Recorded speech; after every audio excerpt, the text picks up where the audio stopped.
Menopause Warriors, welcome back to my channel. My name is Kate Hartley. Today I'm going to be sharing my 8 top tips to help you nuke menopausal belly fat.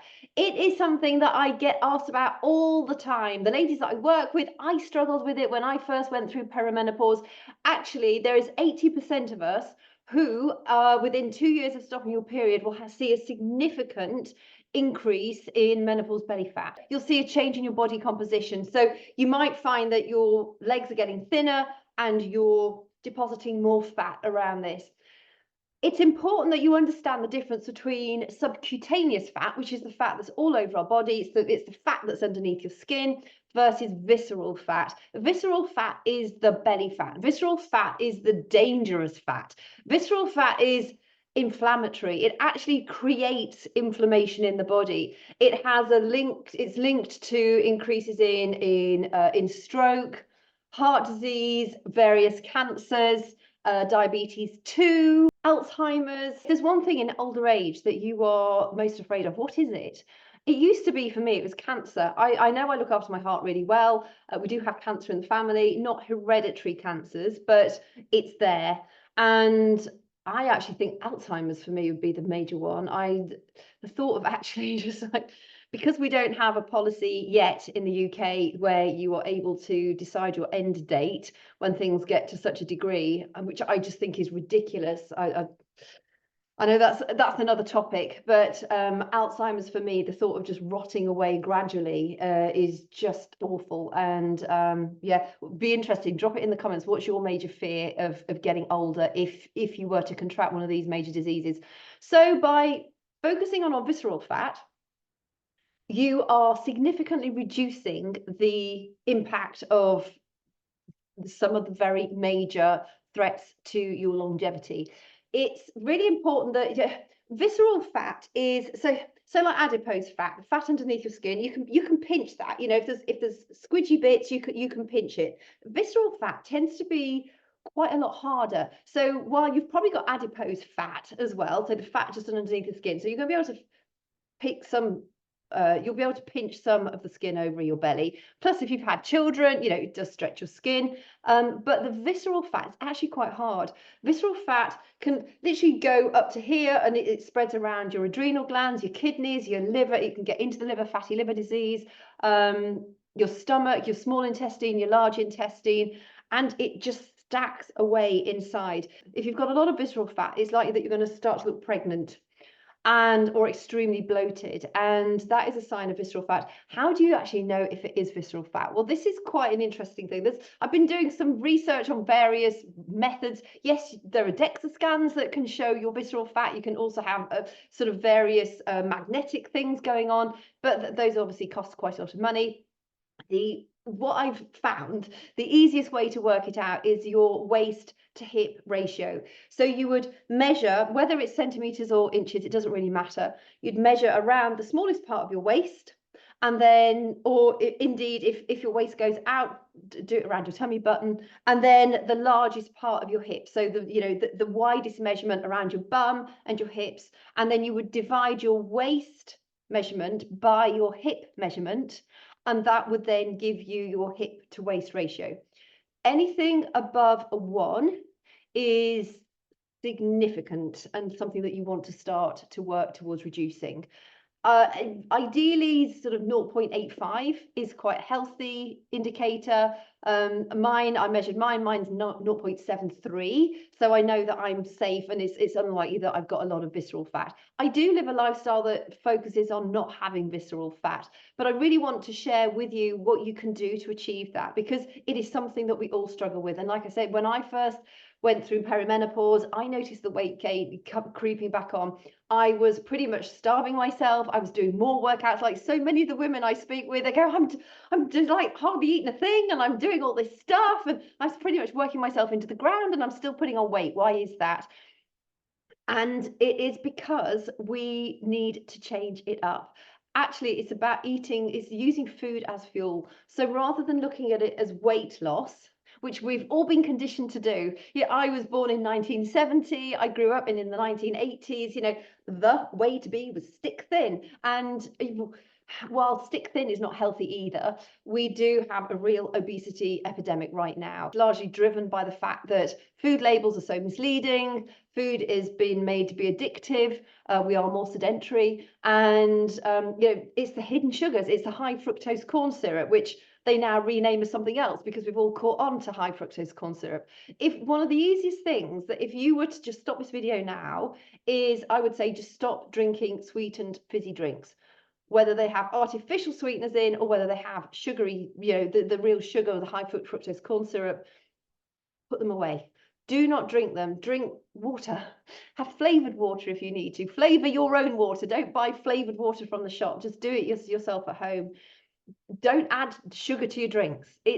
That is just fueling this obesity crisis, apart from the fact we're surrounded by refined foods, we're surrounded by ultra processed foods, takeaways on every street corner. It's crazy now how it's the norm to just eat takeouts all the time. Oh, I haven't got time to cook. You need to make time to cook if you want to be healthier in your latter life. Food marketing, I have friends who say, oh, but this is healthy. It says healthy. It's got pictures of healthy stuff on the front, and you read the front of the packet, and yeah, it does look healthy. Mushrooms, quinoa, tomatoes, basil, herbs, spices, all sorts of lovely things in it. And then you turn it over and you look at the back of the pack, and half of it you wouldn't be able to pronounce.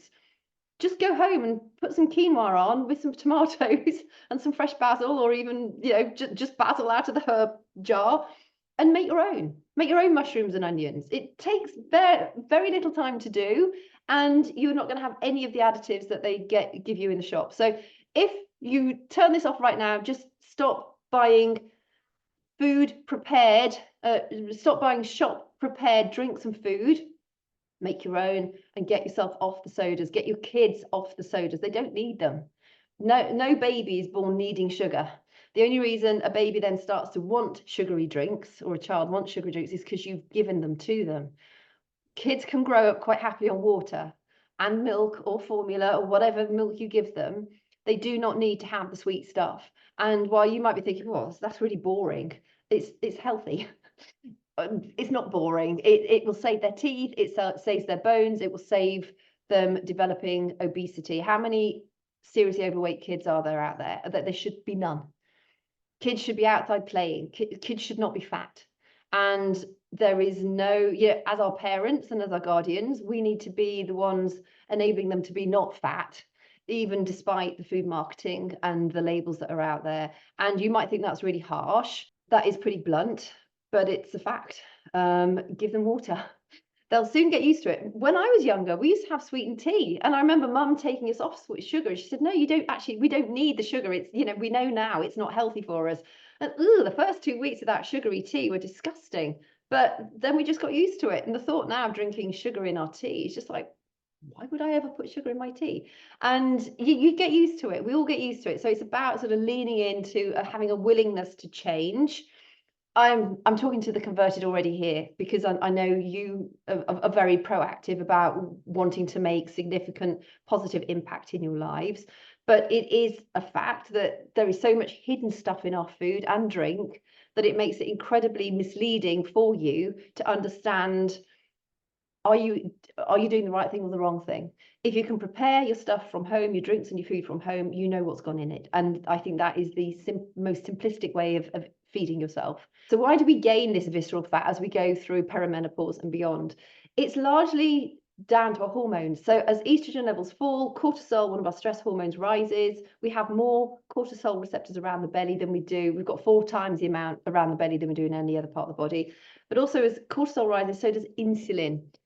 I will link it at the end of this video, but I did a recent one about when our blood sugars are raised consistently, which they tend to be if we're eating too many carbs, refined carbs, the sugars, it keeps our insulin spiked. And insulin doesn't just settle back to normal once we've eaten or drunken something with sugary stuff in it.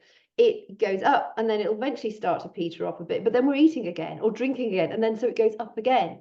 And then we might not have something to eat or drink for a little while, so it starts to go down. Then we eat something that's sugary again, and it goes up again. A lot of us are never allowing our insulin to fall enough, and when insulin is raised in our blood, It's our fat storing hormone, but it also prevents us from burning fat. It actually locks the cell, so we can't actually remove fat from it.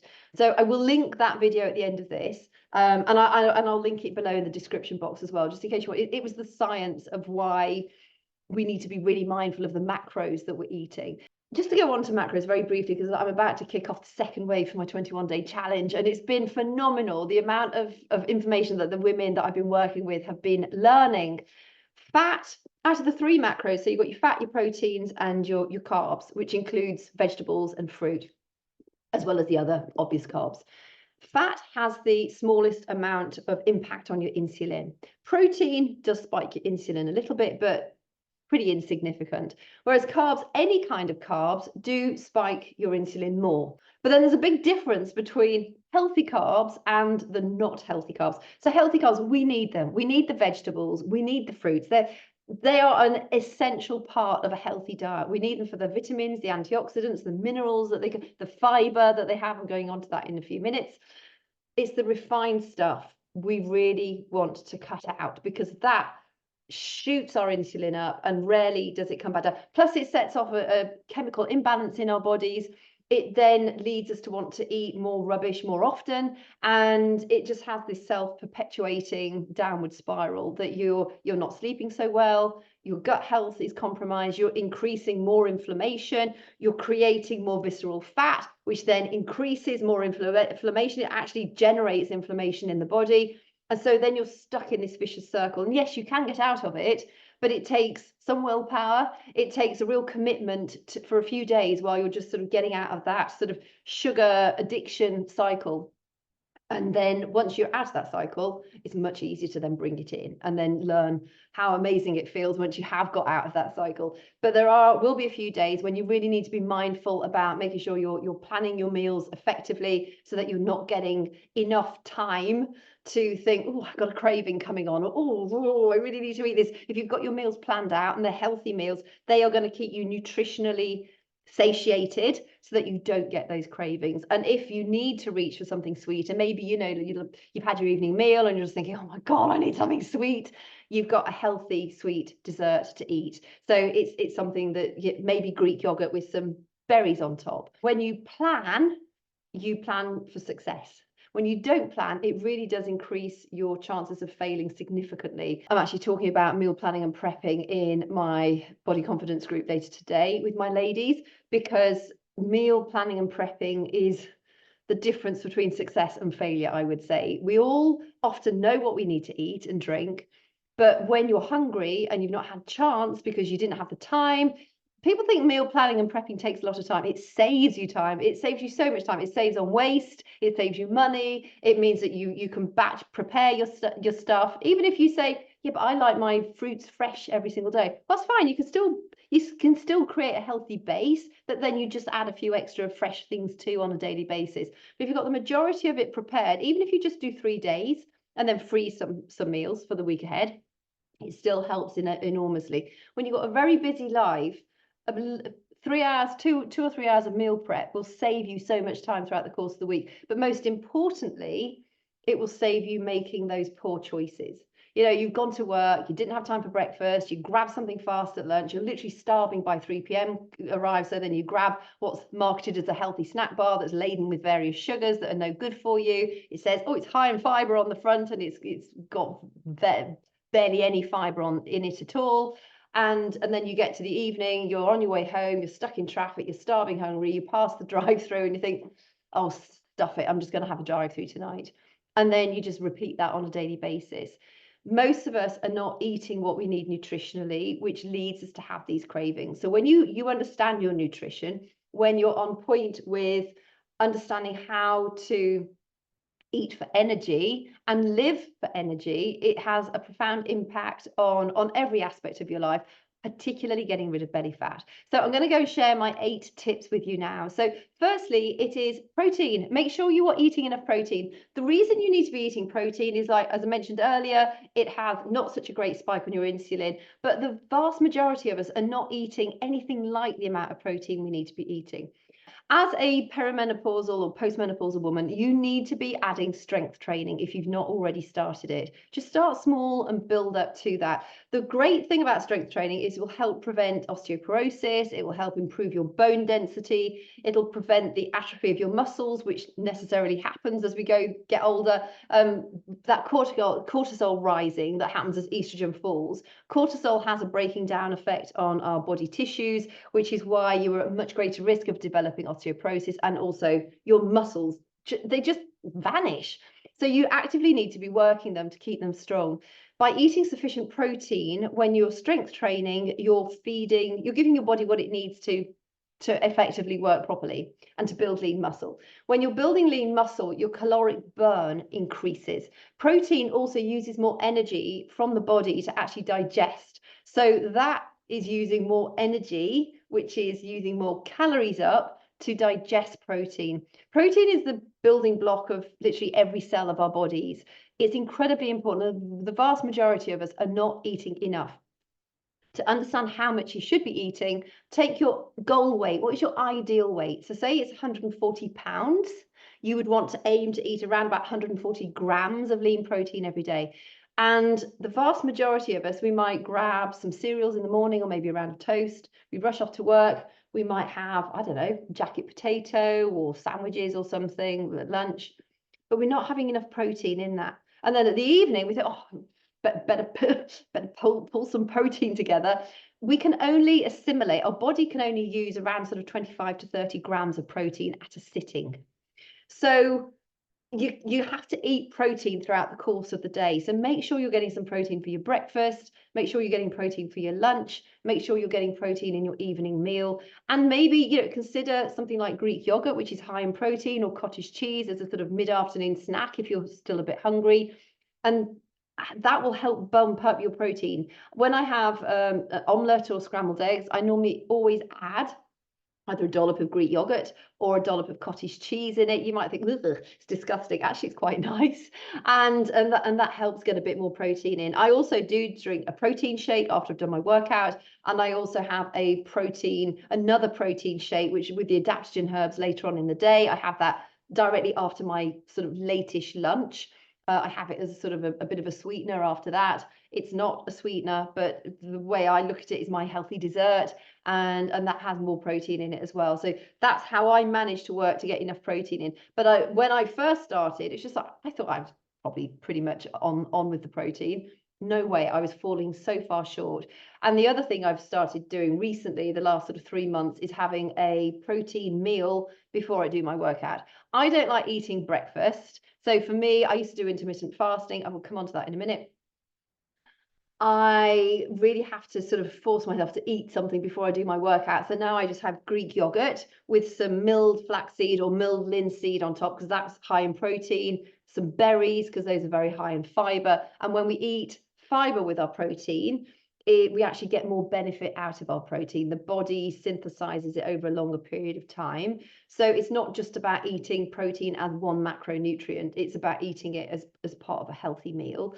So I always have that. And then sometimes, I might add a little bit of my superfoods protein shake into the Greek yogurt as well. Again, just to add a little bit more protein to it. And after I've done my workout, I have a muscle recovery protein drink, and then I have a protein-rich meal, which is normally 1 round of homemade toast. I bake my own bread with some green beans, and then I have that with either a poached egg or 2 poached eggs, or some omelette with cottage cheese, or scrambled eggs with cottage cheese. So you just have to get clever at working out how to add a little bit of extra protein into your meals so that you're making sure that you're eating enough. I recently created a powerful proteins guide. I'll link it in the description box below. You're welcome to. It's a free guide. I put it together for myself to begin with because I wanted a quick idea of what foods were best for protein. Do sardines have more protein than tuna? Does chicken have more protein than beef? And that sort of thing. So you'll find that really helpful. Next is fiber. We tend to eat far less fiber than we should do, which is why I stick vegetables in anything that I can do. Fiber is really important because it's a prebiotic. So you've probably heard of healthy bacteria in our gut. Those are the probiotics, and the prebiotics feed the probiotics. So fiber in our fruit, our veggies, legumes, that sort of thing. We need more of that. As a minimum, you should be eating 25 grams of fiber a day. Most of us are just about managing half of that.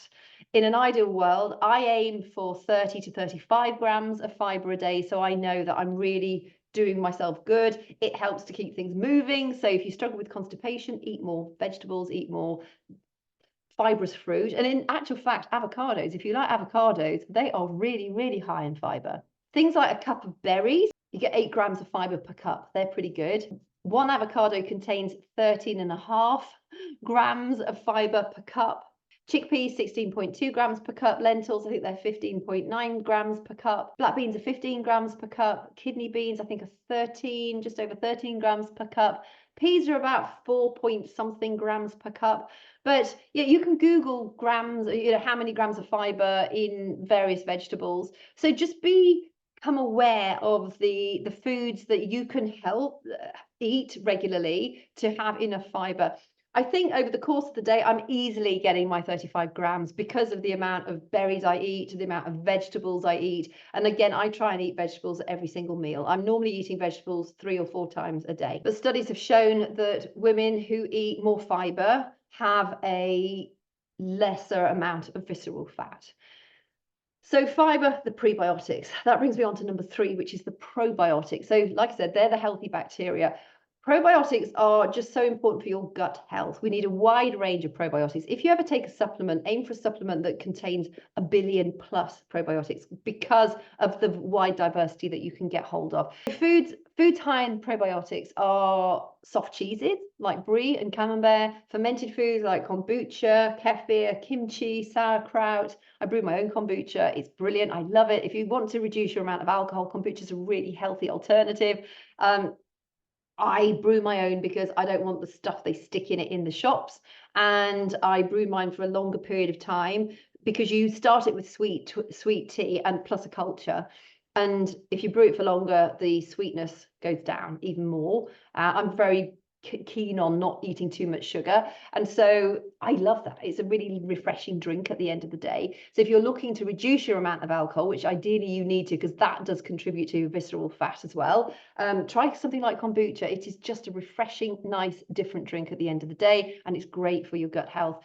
There are studies show that women who eat more fiber, eat more protein, have a wide range of pro and prebiotics, have a much reduced incidence of visceral fat. Number 4 is intermittent fasting. Now, this is one where you might have very strong opinions on. That's absolutely fine. If it's still working for you, stick with it. I used to do intermittent fasting because I said I don't like eating first thing in the morning. It suited me really, really well. And then I found it wasn't working like it used to. I was starting to get more belly fat again. I was just like, well, what can I do? Well, what can I change to see if it makes a positive difference for me? And a lot of the ladies that I talk to, again, they're either on OMAD, so 1 meal a day. A lot of them were following the 16-8 rule like I used to follow. Quite a few of them were doing the 5 days eating normally and then 2 days of fasting. And quite a few women are finding it's not working. The reason it may not be working for you any longer is because it can increase the stress levels in your body, so your cortisol levels. It really is suck and see, and it's a very individual thing. If intermittent fasting is still working for you really well, then just stick with it. If you're finding that your intermittent fasting, you might even be on 1 meal a day and you're still gaining belly fat, as scary as it is to stop your intermittent fasting, do it. And start to eat more regularly. It could well be your body just saying, this is too severe for me. We really need to focus on stress reduction throughout the perimenopause and beyond. Stress reduction is absolutely key to belly fat. And the fasting can be a stressor. So it really is, people have very, very strong opinions on it, and rightly so, because it can be fantastic. Intermittent fasting is great, particularly if you're diabetes 2. You need to get your insulin levels down to a healthy state again, and then maybe you just want to eat healthier going forward, but without the more serious intermittent fasting. There are a lot of health benefits. It can reduce inflammation, and you really have to take it on an individual basis. However, if you're finding that you're getting the belly fat creeping up and you're doing the intermittent fasting and you're also applying the other techniques, you know, it might not just be the intermittent fasting, it might be that you're actually eating too much sugar. You might be having too many refined carbs.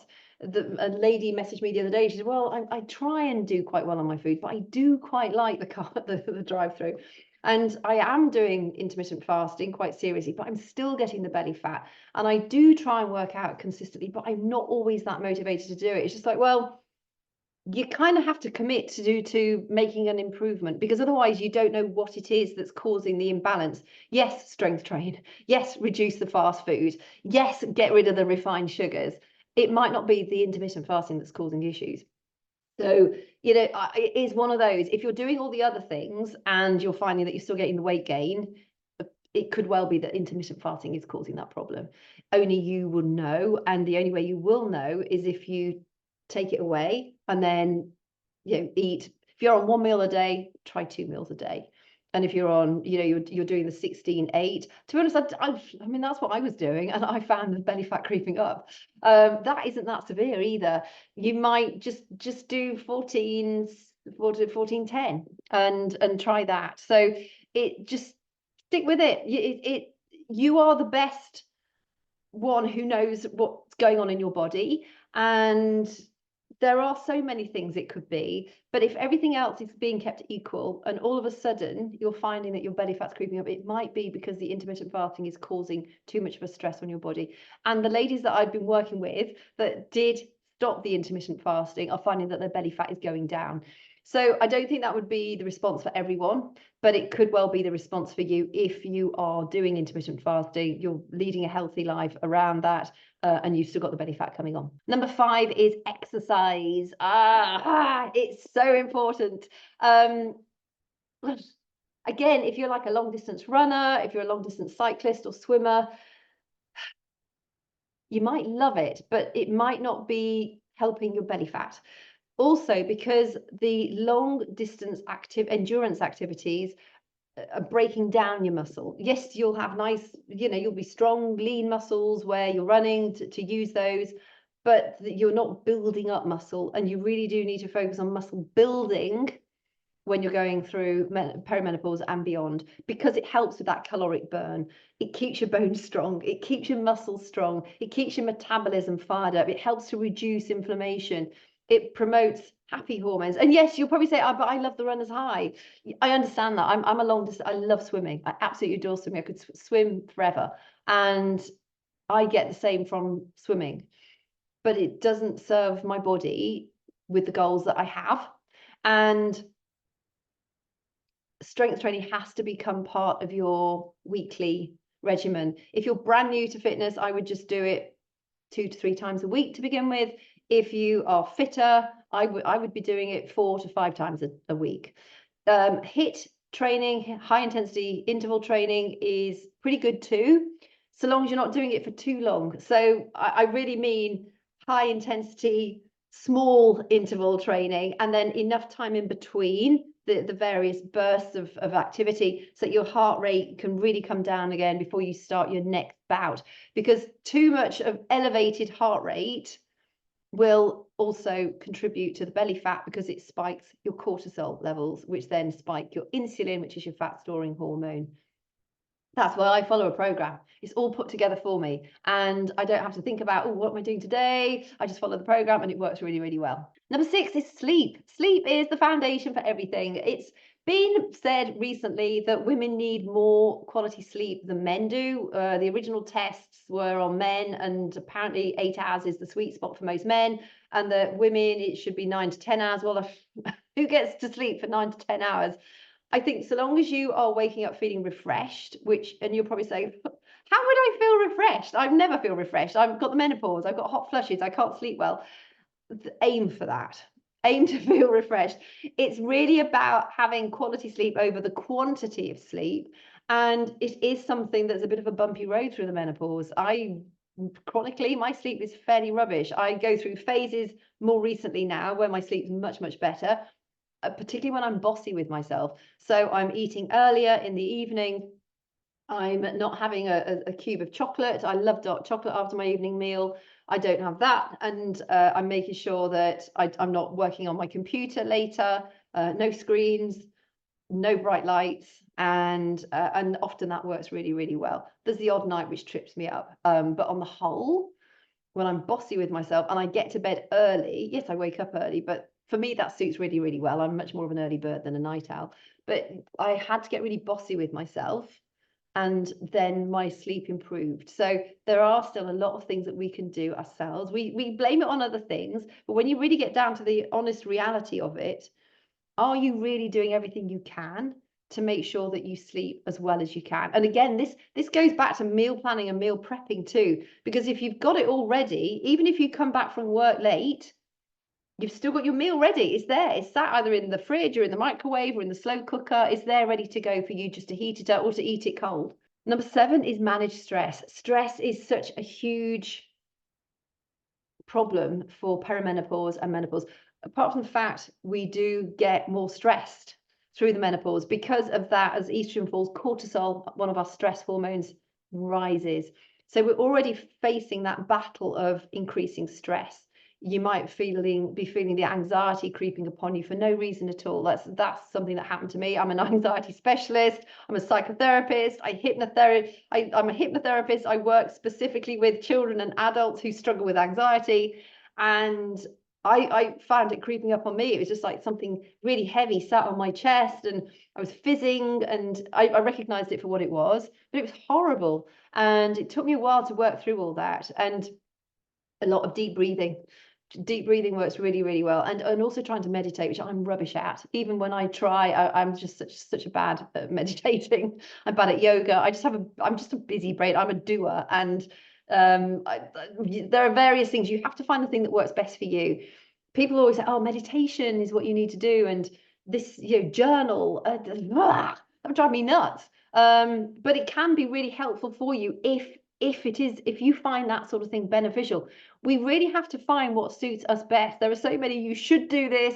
Deep breathing will help you across the board, whether you're a busy person or a not busy person, whether you like yoga or you don't like yoga. Deep breathing is one of the fundamental things that you can do to improve your health on very many different levels. But it also it brings down that stress response. You cannot be stressed and relaxed at the same time. Deep breathing necessarily relaxes you. And the more you practice your deep breathing, the more you're going to bring down that stress response. So if you're waking up in the early hours and you're just thinking, just deep breathe. I don't even care how you do it. Just try and do it slowly, in through your nose and hold it for a bit, and out through your mouth ideally, or in through your nose and out through your nose. But definitely your in-breath has to be in through your nose, and just hold it for a while. Don't worry about the numbers. We get so caught up with all the minutiae of how it should be. Just deep breathe more, because often we breathe just up here. We don't use the lower part of our lungs for breathing, and that's really what you want to get good at. Belly breathing. Feel that your belly's going up and down, and you'll know if your belly's going up and down, you'll know that you're abdominally breathing, which is what you want to aim for, because that will bring down that stress response. So stress management is key. Again, meal planning and meal prepping will go a long way to helping bring down that stress response. A lot of us get really stressed. Oh, I don't know what I'm going to cook. I hate cooking. I don't know what I'm going to eat. I'm too tired to bother, so I'm just going to go and grab something rubbish. And then that just contributes to the stress response. So just be mindful of the fact that when we're eating well, we've got a little bit of planning done. It also will really boost your sense of pride and self-esteem, because you're thinking, yeah, I'm actually done. Yeah, it took me 2.5, 3 hours, 2 hours in the kitchen, but I've done it all. How cool is that? And just that's like clicking your fingers and the whole house is cleaned. I mean, it gives you that great feeling. Yes, it's a bit of a balls ache to have to do it. In all honesty, I'm not a great fan of meal planning and meal prepping, but I know how good it makes me feel once I've done it. And I am so much more on the ball. And I actually look forward to preparing food or eating food again, because it's already done. So for 2 hours, 2.5 hours to have the whole week freed up, it's definitely worth it. And number 8, finally, is magnesium. Now, ideally, you want to get enough magnesium from your food, but a lot of us do not get sufficient magnesium in our bodies. Magnesium helps to calm us. You can get magnesium from greens, nuts, beans, legumes, whole grains, oatmeal, but you ideally want to make sure that you're eating up around about 320 milligrams per day if you're a woman. Different magnesium types do different things. I've tried magnesium glycinate. I tried that to help me sleep better. I don't really, I actually don't think it made much difference to me. I've also tried magnesium citrate. Magnesium citrate, you'll often hear that quoted because it is supposed to be quite good at getting rid of belly fat. Magnesium L-threonate is supposed to be really good because that helps to calm the nervous system, helps with cognitive functioning. So if you're struggling with brain fog, you might want that type. But there's quite a few different types of magnesium. So maybe Google magnesium to help me with whatever you want some help with, and try it and see. I do not believe in taking supplements long term. I do believe in taking them for short term. Did they make any difference? Remove them for a while. Do you feel any different? And if you don't, you probably don't need them. And if you do, maybe go back onto them, because we can waste so much money on supplements. Plus, we don't want to be overdosing on these things either. But magnesium is one of those that and potassium as well, is one of those that a lot of us tend to be deficient in. And they're very important element of a healthy functioning body, but particularly to help you. The studies have been shown that if you have enough magnesium, it will also help reduce your risk of developing belly fat. So you can see there are multiple ways of reducing belly fat. By living a life where you're eating food as fuel, you're focusing on muscle building versus weight loss. And because the scale is a poor indicator of progress, I know so many of us are still hung up on the scale. Me too, to a degree. I think I'm probably not as much as I was. I know I weigh quite heavy. I've got very dense bones. I've got quite a lot of lean muscle mass. I haven't been on the scales for a while. I probably weigh somewhere between 140 and 145 pounds, I would think. Maybe a little bit less, but I don't care. My clothes fit. The most important thing is that you feel comfortable in the clothes that you're wearing. You are able to move around athletically. And if you're struggling to bend down to the floor or get out of the seat, just be mindful that you probably need to start to get stronger and also shift some extra pounds off your body. It's not about getting thin. It's about staying strong, lean, supple, balanced, mobilized, flexible. As we all get older, we get more frail. We don't need to become that much more frail. Avoid being sedentary. Focus on building yourself up. A strong body gives you a stronger mind as well. Strength training helps you gobble up stress hormones. So again, that helps negate that cortisol rise that we have as estrogen falls. It makes you feel happier. It will make you sleep better. It has so many different benefits that are going to boost your metabolism, make sure that you're burning calories more effectively. By eating protein, you're going to be feeding those lean muscles. Protein in and of itself takes more energy to digest. So again, that's using up more calories. The fiber, you want the fruits, you want the vegetables, you want the prebiotics, the probiotics. You drink plenty of water, focus on stress management. We cannot remove stress, it's all around, but we can try and influence how we let it affect us. Focus on sleep, get bossy with yourself, make sure you're going to bed in time to have a reasonable night of quality sleep. If you're finding that intermittent fasting is not working and you're ticking all the other boxes, consider stopping intermittent fasting for a while, see what happens. And consider a magnesium supplement if you feel that you're not getting sufficient. But like I say, for a woman, it's 320 milligrams daily.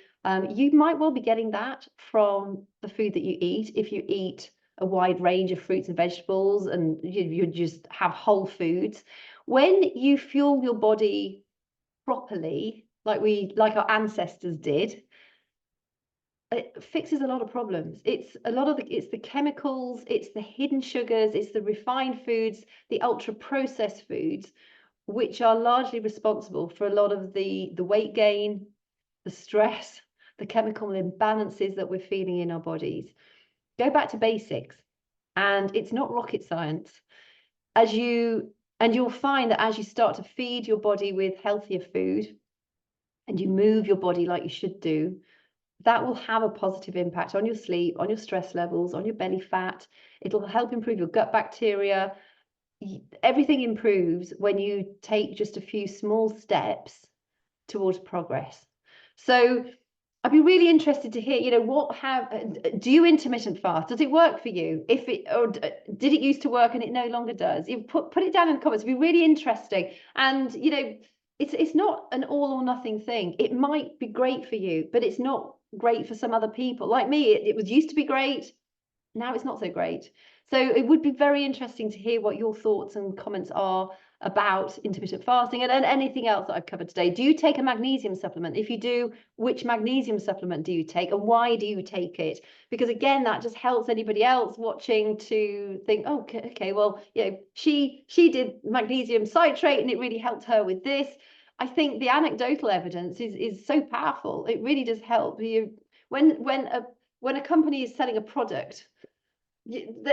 Of course it's in their interests to sell it. The best way I think of buying something is to get first-hand reviews from people that are actually using it and it's getting them results. So yeah, I'd be really interested to hear what you have taken, if you've taken anything, and how that has helped you. So I really appreciate your company. Thank you for sharing this time with me today. If you've got anything you'd like me to cover in a future episode, just drop it in the comments or send me a private message on Instagram at Kate Hartley UK, and we can take it from there. Have a great week and look forward to chatting with you again soon.